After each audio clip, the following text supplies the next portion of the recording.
deh, cukup. Ada Bapak Rizky. Biasanya aku selalu sendiri di sini, padahal aku baru mau pamer. Lihat ruang tamuku baru, sudah tahun 2024. Ada yang spesial, lebih playful kan? Cakep gak? Cakep banget, orang aku yang renov. Oh, kamu yang renov. Oke, sorry. Tapi kalau aku cantik ya? Selalu dong. Manis ya? Iya, kamu tadi bilang kamu suka sendirian di sini kan? Iya. Tapi kamu gak pernah kesepian kan? Aduh, sebel banget sih. Yuk lanjut yuk, kerja Selamat yuk. datang lagi loh buat mom semuanya ya di podcast Keluarga Siaga Live Boy. Yuk pada ngumpul yuk di ruang tamu barunya podcast Keluarga Siaga Live Boy. Kita ngobrol-ngobrol seperti biasa. Pokoknya kalau misalnya di sini tuh ya, moms tuh jadi semuanya pada pinter deh. Pada tahu tentang isu-isu kesehatan, bisa tahu tentang update-update informasi kesehatan. Apalagi hari ini ada suami saya, ya ampun, Rizky Kinos. Kamu nungguin aku sampai selesai ya di sini ya? Insya Allah. Bantuin, jangan cuma diem doang dari Siap. tadi. Aku siap membantu kamu kapanpun. Kerja Iya, ya, bener yuk. Mana anak-anak kita kemana? Ya kan lagi sekolah kalau jam segini. Oh iya juga sih, bisa jadi ya. Tapi sebelum kita ngobrol-ngobrol nih ya Mams ya, aku juga mau mengingatkan. Takut-takut ada yang lupa. Follow dulu Instagramnya Lifeboy di @lifeboyid. Terus udah gitu subscribe YouTube channelnya Lifeboy di @lifeboyid juga. Biar nanti pokoknya Mams itu bisa menjadi orang terdepan untuk memberikan perlindungan untuk kesehatan keluarga, ya kan? Dan seperti biasa juga, aku sih sebenarnya biasanya ada bintang tamu inspiratif.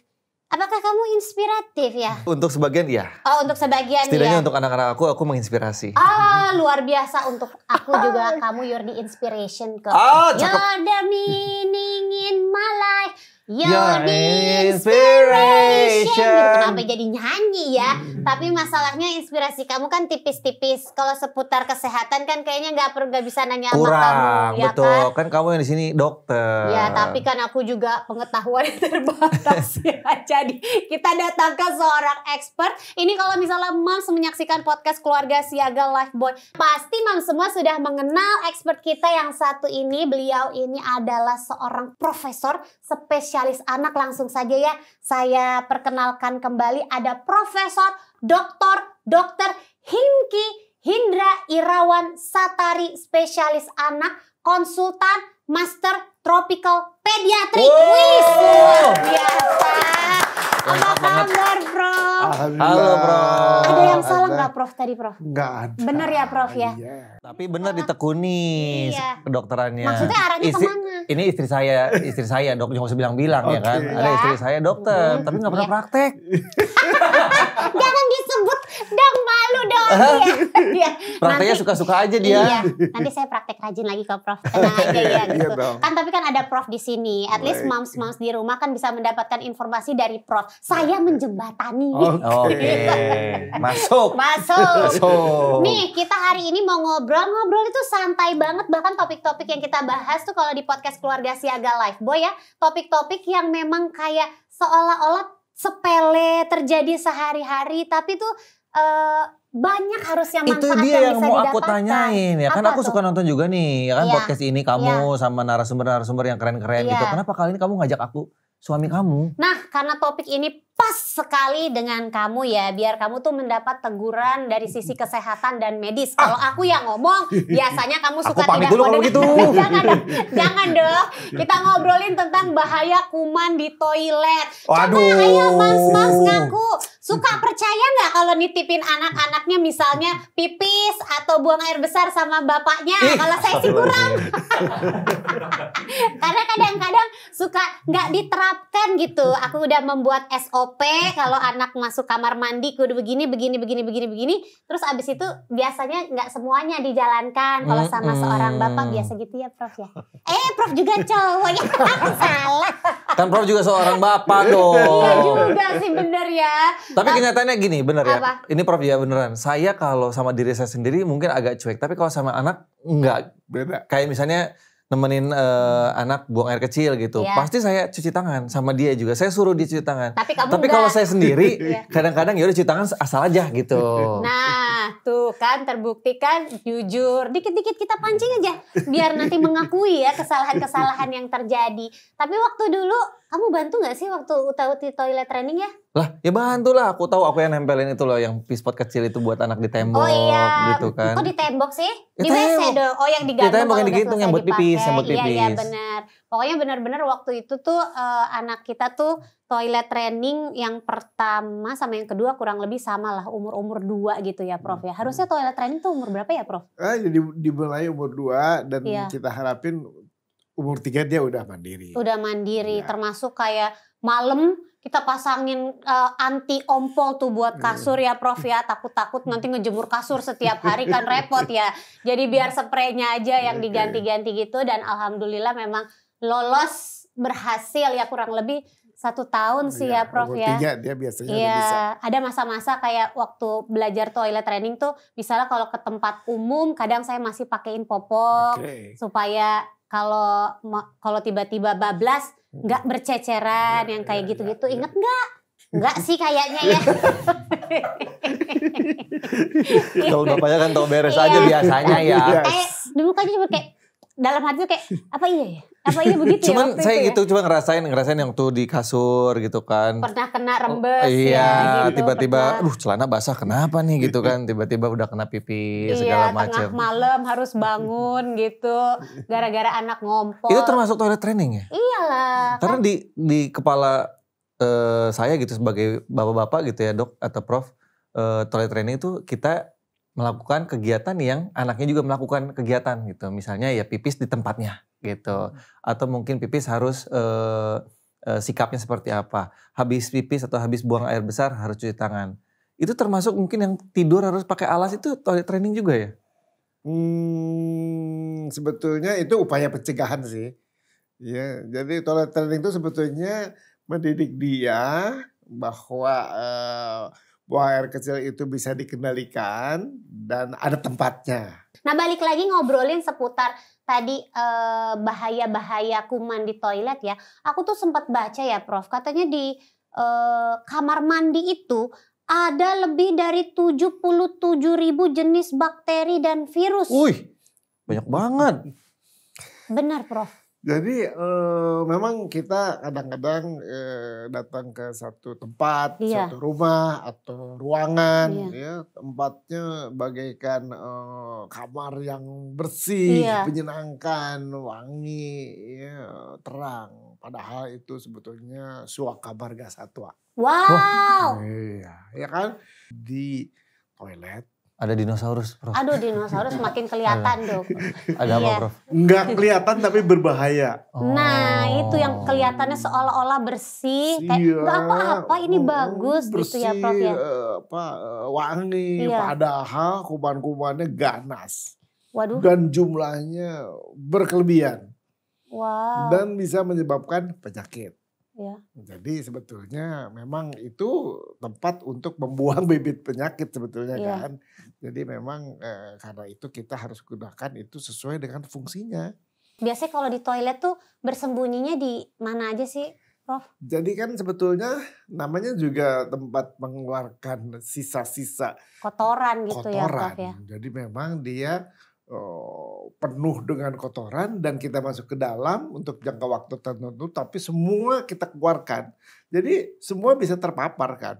Baik dari lantai, dari tempat duduknya, dari flushingnya, wastafelnya, keran airnya, bahkan kaca atau dindingnya Iya. itu atau bahkan sampai langit-langitnya itu Langit-langitnya. semua bisa tempat kuman untuk berkembang biak. Berarti kayak semua elemen di dalam satu kamar mandi itu bisa menjadi tempat untuk nempelnya si kuman atau virus atau bakteri itu Iya, ya Prof ya. kalau kita tidak memelihara dan menjaganya sehingga mengurangi kemungkinan untuk si kuman itu berkembang biak. Oh, bisa berapa lama sih Prof? Maksudnya kayak dia hidup terus gitu atau ada masanya nanti dia bisa menghilang, mati? Iya. Tergantung ya prof ya, karena umur gak ada yang tahu. Coy, iya memang umur di tangan Tuhan. Termasuk si kuman bakteri ini juga di tangan Tuhan. Ya umurnya.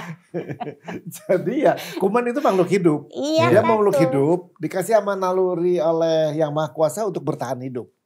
Jadi dia mau terus aja hidup ya. Iya. Kita juga kita kan Iya, mau hidup itu juga. terus Iya, ya. benar. Sepanjang hidup kita bahagia tentu kita pengen hidup terus ya. Benar. Dia juga kalau bahagia kalau lembab, gelap, nggak Oh. dibersihin, anget gitu ya. Itu dia bertahan terus. Jadi kita harus Oh. melakukan tindakan untuk menghentikan kenyamanan Mereka. si mereka itu sehingga mereka umurnya pendek. Jadi pokoknya intinya gimana caranya kalau bisa kayak toilet tuh selalu dalam keadaan yang bersih, kering gitu ya Iya, Prof ya. Atau iya, perlu kayak iya. ada sinar matahari Iya, masuk iya. cukup Jadi memang gitu. gitu tadi kuman itu nggak seneng dia sinar matahari, dia mati, dia putus siklus hidupnya Iya. ya. Dan juga ada kotoran, ada sisa, ada air, ada lembab. Itu menimbulkan kenyamanan dia untuk berkembang biak Iya. dan juga untuk berkembang biak kuman-kuman yang lain, jamur ya, lumut itu semua juga kalau kita nggak putus, kita nggak jaga, kita nggak berikan sinar, kita nggak berikan desinfektan Iya. atau alat-alat pembersih yang lain bisa membuat dia lebih nyaman dan tetap berbahaya. Mulai sekarang kamar mandi kita nih akan aku buat outdoor. Kenapa gitu lah? Buka semua, Jadi biarin. biar masuk sinar matahari. Semua orang nonton nggak apa-apa, kita mandi segala macam. Yang penting matahari masuk. Supaya menghindari kelembaban itu Iya ya. betul. Tapi kalau Rizky Kinos itu di rumah berapa kali sih biasanya toiletnya dibersihin? Ya setiap hari lah. Dalam sehari berapa kali ya? Sekali. Oh cukup. Cukup. Masa? Pagi-pagi, setiap pagi gitu. Ada rencana mungkin mau ditambah berapa kali gitu? Enggak lah. Cukup ya? Cukup satu. Tapi kalau Rizky Kinos itu setahu aku masih suka bawa handphone ya ke kamar mandi ya? Wah, jangan-jangan di kamar mandi ada CCTV. Kenapa kamu bisa tahu selama ini? Kamu nontonin terus ya? Iya, kan tadi udah dibilang sama Prof, kalau ke kamar mandi itu kan seperlunya ya Prof ya. Pada Jadi waktu kita memerlukan ya kita ke toilet bukan Nah. untuk tempat yang lain. Iya, tapi kira-kira kalau misalnya ke kamar mandi nih Prof ya, Iya, iya. udah bawa handphone, terus abis itu misalnya cuman sekedar buang air besar gitu kan bisa diukur lah ya Prof, 10-15 menit cukup ya. Ya Kalau tergantung. misal- Kalau apa? buang air besarnya sambil Zoom meeting gimana? Nah itu, kan tadi dibilang jangan dijadikan tempat untuk Oh Zoom iya meeting. benar. Gitu. Nyaman sekarang orang zaman sekarang 2024 gitu. Orang zaman sekarang kalau buang air besar itu tidak lengkap kalau tanpa HP. Kita tanya, jadi bawa handphone ke kamar mandi boleh atau tidak Prof? Kan kita tahu tadi udah sepakat tuh Iya. bahwa ini ada fungsinya yang mana tentunya fungsi itu bisa dilakukan dengan cara seksama dan dalam tempo sesingkat-singkatnya. Ah, proklamasi itu. nih Prof. Ya kan, dalam tempo yang sesingkat-singkatnya. Jadi upayakan tidak lebih dari 15 menit. Nah, upayakan tidak lebih dari 15 menit. Berarti aku aman, aku 14 menit setengah. Apaan? Aku kan sebagai orang yang paling rajin ya ke toilet ya. Aku bisa bolak-balik toilet untuk buang air 2 kali, 3 kali. Kamu masih nggak keluar-keluar dari kamar mandi. Karena begitu nyamannya kamar mandi itu. Dan kumannya akhirnya bisa nempel di handphone ya Prof ya? Iya betul. Lebih lama kita terpapar, Iya. lebih besar risiko kita Risikonya. untuk menderita dari perilaku si kuman tersebut. Hmm. Lebih singkat kita, lebih nggak punya waktu dia untuk menimbulkan masalah kepada yang menggunakan fasilitas tersebut. Iya, iya. Tapi apa sih Prof maksudnya kayak efeknya misalnya kalau kita terpapar sama si kuman bakteri itu, misalnya terjadi penyakit. Penyakitnya misalnya seperti apa nih Prof? Jadi semua penyakit bisa, tapi yang pasti kita terpapar kan kalau kita datang, kita duduk, Iya. kita menggunakan fasilitas, kita menghirup ya. Iya. Tubuh kita sendiri sih kan nggak steril. Iya. Tubuh kita juga penuh dengan kuman ya, makanya Iya. kita mandi, kita membersihkan itu. Nah, si kuman-kuman itu nempel pada permukaan, pada setiap peralatan di situ. Dan kalau daya tahan tubuh kita jelek, terpaparnya terlalu lama ya kita jadi sakit pada kulit, pada Pernafasan saluran gitu. cerna. Karena kuman-kuman yang dikeluarkan kan dari saluran air pencernaan. seni Iya, iya. dan saluran cerna. Iya. Jadi penyakitnya ya demikian, bahkan kalau dia ganas dan sangat menyebabkan penurunan daya tubuh bisa sakit paru-paru. Waduh, Serius Ya, serius itu. tentu Jangan saja. cari pembenaran lagi. Mulai perbaiki diri. Oke, besok aku nggak bawa HP deh ke toilet, aku bawa laptop. Bawa TV nanti ke kamar mandi gimana tuh. Tuh kan berarti banyak dampaknya Nggak boleh kan. ya. Itu kan ibaratnya kan kayak tadi aku bilang kan, hal-hal yang sepele banget, bawa handphone doang. Mungkin untuk menemani biar nggak bosen gitu kali ya Prof, di kamar mandi gitu. Tapi ternyata ada efek yang berbahaya, makanya gunakan toilet tuh dalam waktu sesingkat-singkatnya dan secepat-cepatnya. Berarti bukan masalah ke toilet bawa gadget ya sebenarnya. Bawa gadget boleh tapi jangan lama-lama gitu juga gak sih? Enggak ada. Serba salah saya. Loh enggak, kalau bawa toilet misalnya ke bawah gimana? Ke bawah. Kalau cuman cuci tangan, bawa HP langsung keluar lagi nggak apa-apa. Yang nggak boleh itu dibawa nongkrong Iya, gitu. benar-benar. Iya, ya, anak kita dua nih Prof, cewek sama cowok. Kalau dulu tuh saya suka kurang percaya sama bapaknya untuk kayak misalnya pipis atau pup misalnya di tempat umum sama bapaknya gitu di toilet cowok. Cuman berhubung sekarang yang gede ini udah 7 tahun, jadi saya mulai memperkenalkan bahwa kalau cowok itu ada toiletnya sendiri, kalau cewek juga ada toiletnya sendiri. Nah, kamu melakukan tidak?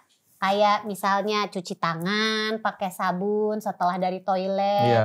Atau biasanya kan kalau di toilet tuh suka ada kayak cairan pembersih, dielap dulu gitu. Iya itu mulai kerasa Prof. Jadi dulu waktu masih kecil anak yang pertama cowok gitu ya tetap di kalau ke toilet sama susternya gitu. Sekarang kalau udah besar Kok nggak sama aku kan Mau aku nggak juga mau. ada kontribusi.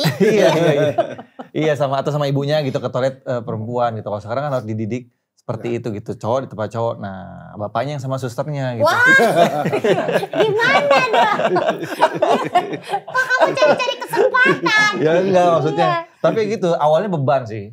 Prof, kalau kita yang udah dewasa kan cepet aja satset gitu kan. Dan kalau ada anak kan nggak bisa buka dulu apa segala macam. Ditambah ya itu kalau saya bawa anak entah kenapa saya lebih disiplin tuh. Abis itu cuci tangan atau mungkin sebelum buang di toiletnya gitu. Di klosetnya dilap dulu, dibersihin gitu. Kalau saya sendiri justru enggak. Kalau yang dewasa langsung aja satset udah kelar gitu. Berarti sekarang kamu juga harus melakukan perbaikan diri. Jadi nggak cuman anak, kan anak itu mencontoh ya Prof ya, apa yang dilakukan sama orang tuanya gitu. Jadi harus mulai dari diri kamu sendiri. Gitu. Lanjutin aja, happy banget kayaknya. Nanti kita lanjutinnya nanti kita masih ngobrolin seputar bahaya kuman di toilet, bagaimana cara mencegah supaya tidak terjadi penyakit akibat dari toilet yang kotor, apalagi untuk anak-anak kecil dan gimana juga kita membiasakan si kecil supaya bisa menjaga kebersihan setelah dari toilet.